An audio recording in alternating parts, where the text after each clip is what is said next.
বন্ধু বান্ধৱীসকল আয়ুৰ্বেদিক বনলতা অজাৰ ভিডিঅ' চোৱাৰ কাৰণে ধন্যবাদ।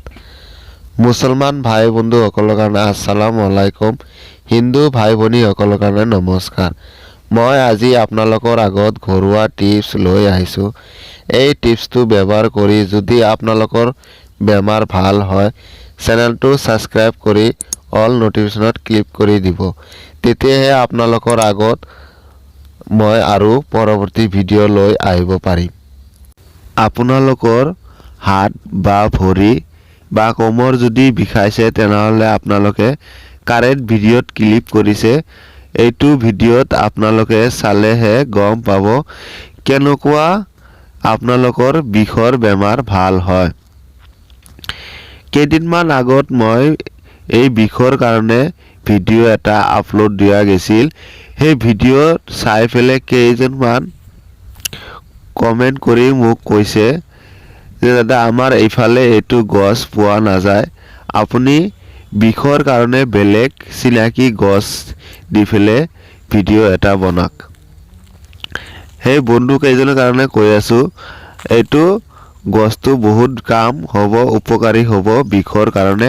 আপোনালোকৰ এইফালে এইটো গছ আছে বা নাই মই নাজানো, কিন্তু এইটো গছ বহুত উপকাৰী হয় বিষৰ কাৰণে। এইটো গছ যদি নাই, এইটো ভিডিঅ'তে মই আৰু এটা গছৰ লগত আপোনালোকক চিনাকি কৰি দিম। আপোনালোকে ভিডিঅ'টো স্কিপ নকৰাকৈ শেষলৈকে চাই থাকক। এই মোৰ হাতত চাই থকা গছটো কিছুমানে শাক হিচাপত ব্যৱহাৰ কৰি খাই থাকে। এইটো শাক বহুত উপকাৰী শাক হয়। এই হাতত থকা গছটোৰ নাম হ'ল লেহেতি শাক। এই শাকেদি আপোনালোকৰ বিষৰ বহুত উপকাৰী কাম হ'ব। 100% গেৰাণ্টি। 100% গেৰাণ্টি দি কৈ আছোঁ, এই লেহেতি শাকেদি আপোনালোকৰ বিষৰ বেমাৰ ভাল হ'ব। আহক জানি লওঁ কেনেকুৱা বিষৰ বেমাৰ ভাল হয়। আহক আমি জানি লওঁ এই লেহেতি শাকেদি আপোনালোকৰ কেনেকুৱা বিষ বেমাৰ ভাল হয়।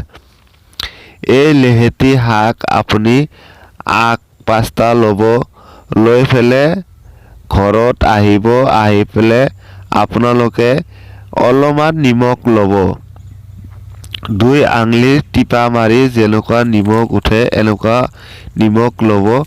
লৈ পেলাই হাতত লৈ আপোনালোকে বঢ়িয়া কৰি চাদাৰ দৰে পিহি থাকিব।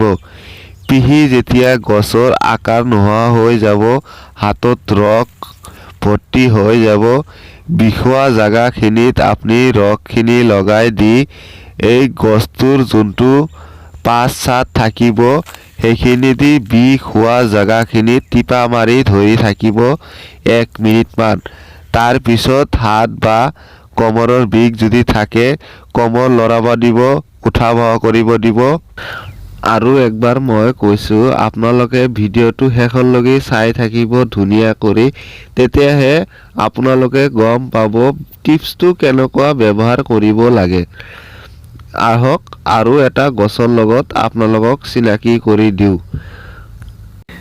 এইবাৰ মই আপোনালোকক যোনটো গছৰ লগত চিনাকি কৰি দিম, সেই গছটো আপোনালোকৰ কাষত এভেইলেবল থাকিব বুলি আশা কৰিছোঁ। এই গছটো আপোনালোকে দেখা পালে চিনি পাব। এই গছটো ৰাস্তাৰ কাষত বেছি পাব অথবা খেতি পথাৰত পাই যাব। এই গছটো আপোনালোকে সাধাৰণ বুলি নাভাবিব, এই গছটো বহুত বিষৰ কাৰণে উপকাৰী হয়। এই গছটোৰ আপোনালোকে নাম কৈ দিলে ফটকানতে চিনি পাব। এই গছটো হ'ল ধুতৰা ফুল গছ। এই ধুতৰা ফুলৰ গছ দি আপোনালোকে কি কাম কৰিব, ভিডিঅ'টো খালি আপোনালোকে স্কিপ নকৰাকৈ চাই থাকক। এই ধুতৰা গছৰ ফুল দি আপোনালোকৰ কামত নালাগে, এই ধুতৰা গছৰ পাত দি আপোনালোকৰ কাম হ'ব। এই ধুতৰা গছৰ পাতেদি আপোনালোকৰ বিষৰ বেমাৰ ভাল হ'ব। আপোনালোকৰ ভৰি যদি বিষায় বা কোমৰ বিষালেও বা হাত বিষালেও, যিকোনো জাগাত বিষালেও আপোনালোকে এই ধুতৰা গছৰ পাতেদি আপোনালোকে এই বিষ বেমাৰ ভাল কৰিব পাৰিব। এই বিষৰ কাৰণে অত্যন্ত উপকাৰী হয় এই ধুতৰা পাত। এই ধুতৰা পাত আপোনালোকে এটা ছিঙি 2 আঙুলিৰ মাজত টিপা মাৰি ধৰিলে যিখিনি নিমখ যায় সেই নিমখখিনি লৈ এটা ধুতৰা পাত বঢ়িয়া ধুনীয়া চাই এটা ধুতৰা পাত ল'ব। এই পাতটো লৈ পেলাই আৰু নিমখ লৈ পেলাই চাদাৰ দৰে ধুনীয়া কৰি পিহি থাকক। পিহি থাকোঁতে এই ধুতৰা গছৰ পাতেদি ৰস ওলাব আৰু ধুতৰা গছ বুলি কায়ো চিনি নাপাব। সেনেকুৱা ধৰণৰ পিহি থাকক। পিহি ৰস ওলাই যোন জাগাখিনিত বিষাইছে সেই জাগাখিনিত লাগাই দিয়ক ৰসখিনি।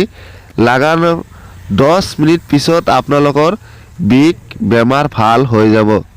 লাগাৰ 10 মিনিট পিছত আপোনালোকৰ বিষ বেমাৰ একেবাৰে কাৰণে ভাল হৈ যাব। এইটো পৰীক্ষিত গছ, এইটো পৰীক্ষা কৰা হৈছে গছটো। কিছুমান মানুহে এইটো গছৰ কাৰণে মোৰ কাষত আহে। এই গছৰ পাতেদি মই তেহেঁতৰ বিষৰ বেমাৰ ভাল কৰি। যদি হাততো এনেকুৱা বিষ আছে তেনেহ'লে হাতটো লৰচৰ কৰি দিব। আপোনালোকে লৰচৰ কৰাৰ পিছতহে গম পাব বিষটো আছে বা নাই।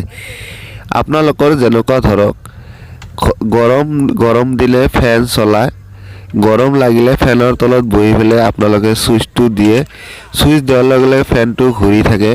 সেনেকুৱা সেইখিনি টাইম লাগিব আপোনালোকৰ বিষ ভাল হোৱাতে। যেনেকুৱা ফেনৰ চুইচ দিলে লগে লগে ফেনটো ঘূৰে, সেনেকুৱা এই গছটো যোন জাগাখিনিত বিষ হৈছে সেই জাগাখিনিত লগালে সেইখিনি টাইম লাগিব আপোনালোকৰ এই বিষ বেমাৰ ভাল হোৱাতে। বিষৰ কাৰণে যি 2টা গছৰ লগত আপোনালোকক চিনাকি কৰি দিলোঁ, এই 2টা গছ বিশ্বাস কৰি আপোনালোকে ব্যৱহাৰ কৰি থাকক। আপোনালোকৰ বিষৰ বেমাৰ ভাল হ'ব। মোক বিশ্বাস কৰিব নালাগে, গছটোক বিশ্বাস কৰি আপোনালোকে বেমাৰটো ভাল কৰি লওক। বেমাৰটো ভাল কৰোঁতে বা ইউজ কৰোঁতে আপোনালোকৰ 1 টকাও খৰচ নহয়। আপোনালোকে জাষ্ট খালি পৰীক্ষা কৰিব লাগে। গছটো দি ঔষধ বনাই লগাব লাগে যোনখিনিত বিষ হৈছে। আপোনালোকে মোক বিশ্বাস কৰি লাভ নাই, এই গছটোকে বিশ্বাস কৰক। গছ কোনোদিনা মিছলীয়া নহয়। গছটো একদম সত্য, আগৰ পৰা সত্য যুগৰ পৰাই গছটো ব্যৱহাৰ কৰি আহিছে। কিন্তু এই গছটোক আমি চিনি নাপাওঁ, সেইকাৰণে আমি কোনটো বেমাৰত খাটাম এই কথাখিনিও নাজানো। এইবাৰ আপোনালোকে আশা কৰিলোঁ জানি গৈছে।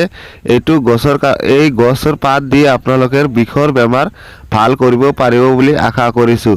আৰু যদি মোৰ কথাখিনি ভালদৰে বুজিব পৰা নাই তেনেহ'লে ভিডিঅ'টো ভালদৰে চাওক। আপোনালোকে লাহে লাহে চাই পেলাই বুজি লওক।